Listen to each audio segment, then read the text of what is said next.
আজকেও একটি গুরুত্বপূর্ণ হাজিরাতের আমল নিয়ে উপস্থিত হয়ে গেছি আপনাদের মাঝে। অবশ্যই ভিডিওটি পরিপূর্ণ দেখলে একটি গুরুত্বপূর্ণ হাজিরাত সম্পর্কে আপনি জানতে পারবেন। ইন্নাল হামদুলিল্লাহ ওয়া সালাতু ওয়া সালামু আলা রাসূলিল্লাহ।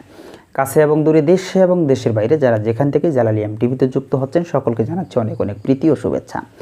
ইতিমধ্যেই আপনি যদি একজন নতুন সদস্য হয়ে থাকেন অবশ্যই আমাদের জালালী এমটিভিকে সাবস্ক্রাইব করবেন। নিত্য নতুন ভিডিও সকলের আগে পেতে অবশ্যই বেল আইকনে চাপ দিয়ে রাখবেন, কারণ প্রতিদিন আমরা এই ধরনের ভিডিও নিয়ে আপনাদের মাঝে উপস্থিত হয়ে থাকি।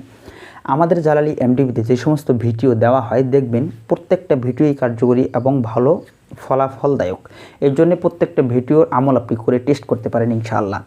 এবং ভিডিওগুলি কেমন লাগে কমেন্ট বক্সে জানিয়ে যাবেন, বন্ধু বান্ধবদের কাছে শেয়ার করে পৌঁছায় দেবেন যাতে করে তাদের উপকার হয়। প্রিয় দর্শক শ্রোতা, কথা না বাড়িয়ে আমরা মূল আলোচনার দিকে যাব। ভিডিওটি পরিপূর্ণভাবে দেখবেন। চলেন আমরা মূল ভিডিওটি দেখে আসি। প্রিয় দর্শক শ্রোতা, আপনারা লক্ষ্য করবেন এখানে দেখতেছেন 9 নম্বর একটি হামজাত সাধনা, হামজাত হাজিরাতের আমল। পরিপূর্ণ ভিডিওটি মন দিয়ে শুনবেন। সবচেয়ে পহলে সর্বপ্রথম মন্দরেজা জাইলে নকশা কো মোটে কাগজ পর লেখে। উল্লেখিত যে নকশাটা থাকবে আজকের এই নকশাটি একটি মোটা কাগজে লিখতে হবে।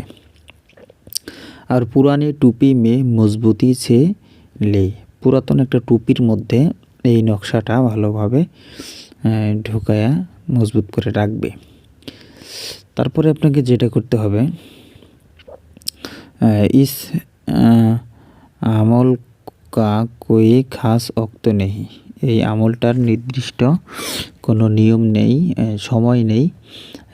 তারপরেও বলা হচ্ছে যে সময় যেহেতু নেই তারপরেও উসে নয়াচান্দি জমারাতকে দিন বাদে নামাজে ঈশা শুরু করে। যদিও নির্দিষ্ট কোনো সময় নেই তারপরও বৃহস্পতিবারের দিবাগত রাত্রে আরবি মাসের প্রথম সপ্তাহ থেকে শুরু করবে। টুপিকে আপনি আগে রাখলে, টুপিকে যখন আমল করবেন নিজের সামনে রাখবেন, টুপির মাঝখানে থাকবে সেই নকশাটি। যে এসএমটি পড়তে হবে সেটা হচ্ছে ফা আমানা ইয়া ফালা। এই ফালা হের স্থানে নিজের নাম বলতে হবে, যে সাধনাটা করবে তার নাম বলতে হবে। আপনি নাম কে আদত কি মোতাবেক, আপনার নামের আবজাতের হিসাব থেকে কত সংখ্যা হয় সেই সংখ্যা অনুযায়ী এই এসএমটা পড়তে হবে, ঠিক আছে।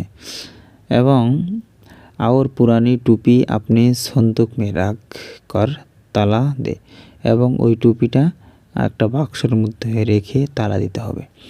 আর হেসার বান্ধি, এবং যখন আমল করবেন চতুর্দিকে হেসার করে নেবেন, দাগ দিয়ে নেবেন যাতে আপনাকে কোনো প্রকার জিন ক্ষতি করতে না পারে, হামলা করতে না পারে। ইয়া ফালা কি জায়গা, এসএমটার ওখানে যে ইয়া ফালা আছে এই ফালাটার জায়গায় আপনাকে আপনার নাম লিখিয়ে নিজের নাম লিখতে হবে, আর পড়ি এবং পড়তে হবে, ঠিক আছে। ইয়া ফালা কি জায়গা अपना नाम ले, নিজের নাম নেবে।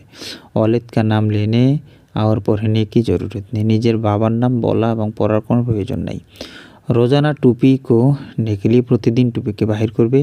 আর পর কর সন্দুক মে রাখ কর তালা লাগা দি, আবার বাক্সের মধ্যে রেখে তালা দিয়ে দেবে। হেসার করে যখন আমল করবেন কি করবেন, চতুর্দিকে দাগ দিয়ে নেবেন। হেসারের সহিত 40 দিন হামজাত সামনে আয়নি।